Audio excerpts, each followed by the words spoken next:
আসসালামু আলাইকুম, কেমন আছেন? এটা আজকের জন্য একটা লাস্ট ভিডিওটা একটু বলি। আমি একটু পরে একটু কাজে বিজি হয়ে যাব, তাই ভাবছি এটা নিয়ে একটু কথা বলে আজকে একটু মানে আজকের দিনটা একটু শেষ করা যাক। তাছাড়া একটা মিনিটে 6টা সেশনে বা 6টা ভিডিও, একটা লং লং 6টা ভিডিও কোর্স আমি আমার প্ল্যান আছে, সেটা নিয়ে একটু একটা অ্যানাউন্সমেন্ট দিয়ে দিব। Let's talk about web 3, let's talk about block chain. এটা নিয়ে একটু কথা বলা যায়। আমি অনেক আগে থেকেই বলছিলাম যে এটা নিয়ে কিছু কথা বলবো, এটা নিয়ে আমরা সিরিজ আনবো। আনা হচ্ছে না কোনো কোনো না কোনো ঝামেলার কারণে। আজকে একটু কথা বলা যায় এটা নিয়ে। তো আমরা একটু প্রথমত নোটপ্যাড একটু ওপেন করি। একটা অনলাইন নোটপ্যাড আমি মাঝে মাঝে ইউজ করি, আমার বেশ ভাল লাগে এটা ইউজ করতে, দ্যাটস অল। যাই হোক, এখন যখন ওয়েব 3 নিয়ে কথা বলছি, ওয়েব 1 ওয়েব 2 কই গেল? মাঝখান থেকে এরা কি বাদ পড়ে গেছে? আর তাছাড়া ব্লকচেন মানুষ কেন শেখে? কোনো না কোনো কারণ, মানে আমার কথার উদ্দেশ্যটা হচ্ছে, আমার কোনো টার্গেট বা কোনো এইম ছাড়া কোনো কিছু কখনো শেখা উচিত না। এটা হচ্ছে যে আমি ফুল স্টপ লেগে যাবে এখানে। এখন মানে আপনি টোটাল জিনিসটা শিখতেও পারবেন না ঠিক মতো। তো আমার কথা হচ্ছে ওয়েব 3টা কেন প্রয়োজন এটা জানা উচিত, ওয়েব 3 কেন শেখা উচিত, ব্লকচেন কেন শিখবে এটাও জানা উচিত। তো ওটা নিয়ে তো আমরা আস্তে আস্তে কথা বলবো, তার বাট একটু ইতিহাস একটু বলা যাক। Let's talk about blockchain little bit. আমরা ওয়েব 1 এর ইতিহাস জেনেছি, ওয়েব 2, ওয়েব 3, এই তিনটা ওয়েব আমাদের পৃথিবীতে এক্সিস্ট করতো বা এখনো করে।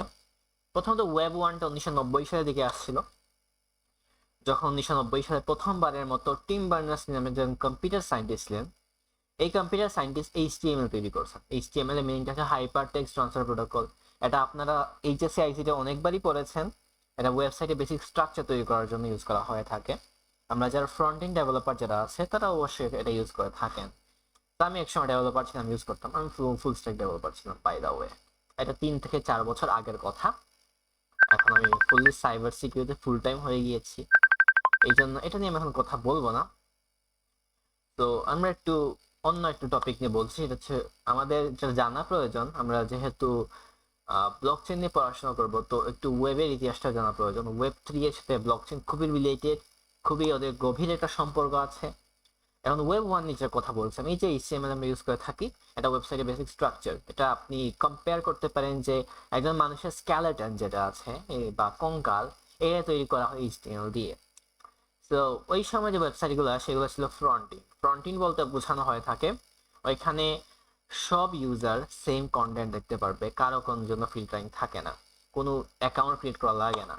এটা হচ্ছে ওয়েব 1 এর ইতিহাস। তারপর ওয়েব 2 আসে অ্যারাউন্ড 2000 সালের দিকে। তো আপনারা ওয়েব 2 এর ক্ষেত্রে অনেকগুলো ওয়েবসাইটে আমি এক্সাম্পল দিতে পারি। উদাহরণস্বরূপ ফেসবুক, লিঙ্কডইন, টুইটার ইত্যাদি ওয়েবসাইট, যেখানে আমাকে একটা অ্যাকাউন্ট ক্রিয়েট করতে হয়। অ্যান্ড অ্যাকাউন্ট ক্রিয়েট করলাম, লগ ইন করলাম, তারপর আমি অ্যাকাউন্টে ইনফরমেশন দেখতে পারি। এখন এখানে কি কি সব ইউজারকে সেম কন্টেন্ট দেখানো হয় না, এখানে ফিল্টারিং করা থাকে। এখন ওয়েব 2 এর সবচেয়ে বড় উইকনেস বা এখানে অ্যাকচুয়ালি ব্যাপারটা কি? ব্যাপারটা হচ্ছে এখানে ওয়েব 2 তে যে প্রবলেমটা আমাদের আছে সেটা হচ্ছে যে আমাদের এখানে একজন রুটে বা মাঝখানে একজন মানুষ আছে সেন্টারে, যে টোটাল জিনিসটা কন্ট্রোল করতে পারে। ওয়েবসাইটে কোন ইউজার থাকবে, কোন ইউজার থাকবে না, কে কোন পোস্ট করতে পারবে, সে চাইলেই অ্যাকচুয়ালি সেই ইউজারকে রিমুভ করে দিতে পারে। সেটার নাম হচ্ছে অ্যাডমিনিস্ট্রেটর।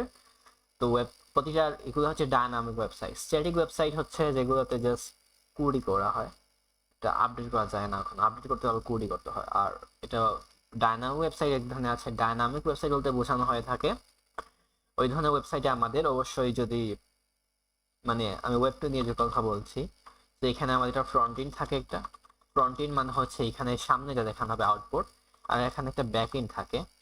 ব্যাক এন্ড বলতে বোঝানো হচ্ছে পেছনে কিছু কোড, যেখানে ইউজার ইনফরমেশন একটা জায়গায় স্টোর করে রাখা হয়। যে আপনি যে যেমন ফেসবুকে আপনি যখন লগ ইন করেন, লগ ইন করলে ইউজার নেম, ইমেল বা পাসওয়ার্ড দিচ্ছেন, এটাকে পেছনে একটা ব্যাক এন্ড ডাটা বেজে যায়, সেখান থেকে কনফার্মেশন হওয়ার পরে আপনি লগ ইন করতে পারেন। এটা ওয়েব 2। এখানে যে অ্যাডমিনিস্ট্রেটর রুট ছিল, সে অ্যাকচুয়ালি কন্ট্রোল করতে পারতো।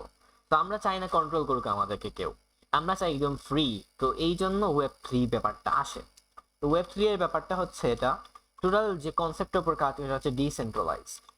ডিসেন্ট্রালাইজ, তো সেন্ট্রালাইজ মানে হচ্ছে মাঝখানে কেউ যেন কন্ট্রোল করতে পারে, ডিসেন্ট্রালাইজ মানে হচ্ছে কেউ কন্ট্রোল করতে পারে না। তো তো এইটাই হচ্ছে ওয়েব থ্রির বেসিক কনসেপ্ট। ওয়েব থ্রি এইটা থেকেই আসছে মূলত, ডিসেন্ট্রালাইজ এই কনসেপ্ট। আমাদেরকে কেউ কন্ট্রোল করতে পারবে না, সবার সমান অধিকার। এখানে যেটা কাজ করে সেটা হচ্ছে পিয়ার টু পিয়ার নেটওয়ার্ক। এখন যারা নেটওয়ার্কিং নিয়ে হালকা ধারণা আছে তারা নেটওয়ার্কিং দুটো আর্কিটেকচার আছে জানে। একটা হচ্ছে ক্লায়েন্ট সার্ভার আর্কিটেকচার, একটা হচ্ছে peer to peer network.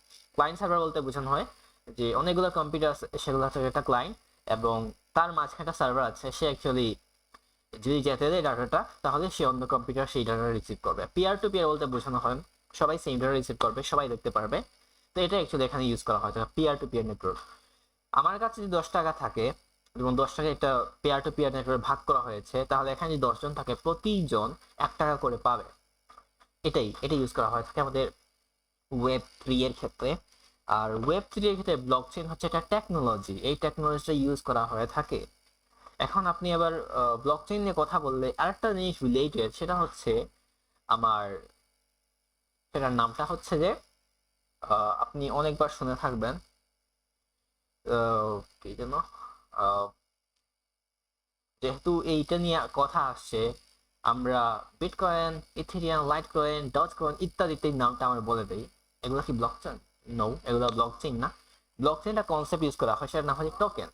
Token বলতে বোঝানো হয়, আমি যেমন অফলাইনে যখন কোনো কেনাকাটা কিনতে চাই, তো লেনদেনের জন্য টাকা ইউজ করে থাকি, আর এই টোকেনটা হচ্ছে অনলাইন লেনদেনের জন্য ইউজ করা হয়। এই টোকেনটা ইউজ করা হয়ে থাকে আমাদের এই যে মানে ব্লকচেইন টেকনোলজির ক্ষেত্রে। তো এটা নিয়ে কথা আসবে। তো ব্লকচেইনটা কি? এটা টেকনোলজি। এখন ব্লকচেইন নিয়ে আমি কথা বলবো সামনে, ব্লকচেইনের মিনি একটা কোর্স আসবে। তো সেখানে আমরা ওয়েবের একটু ডিটেলসে ইতিহাস জানার পরে আমরা শুরু করব ব্লকচেইন টেকনোলজি জিনিসটা কি সেটাও বুঝবো। বাট মেইন কনসেপ্টটা হচ্ছে এটাই, যে আমাদের এভাবে মতো কাজগুলো করে থাকবে, পিয়ার টু পিয়ার নেটওয়ার্ক হিসেবে সবার কাছে সমান অধিকার থাকবে। মানে আর একটা জিনিস যদি একবার অনলাইনে আপলোড হয়ে যায়, সেটা আর কখনো কেউ চেঞ্জ করতে পারবে না।